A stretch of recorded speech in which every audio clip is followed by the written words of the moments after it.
Hey everybody, my name is Marcus, and in this video I'll show a simple way how you can easily create a new issue in Jira software. So there are actually two ways how we can do it. The first way is when you would click on to do on your project, or just click here create. Then you choose a project, then get a task or epic issue tab. Then you get a summary here, description, who you wanted to assign to, labels that you can create if you want, if you have some reporter, some attachments, and you can have some linked issues, right? And this is like how you can create issue, or you can simply click here what needs to be done. Please solve this ASAP, right?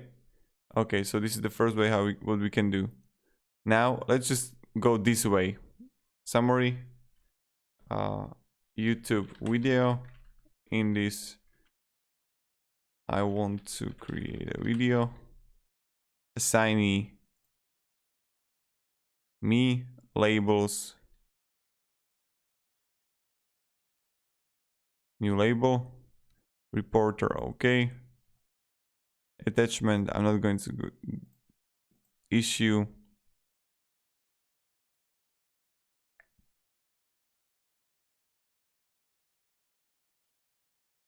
okay. We can have flagged or no, create. And as you can see, we got it here. So this is how you can create a issue. Thank you very much everybody for watching. If you have any questions, guys, ask me down in the comments, and goodbye.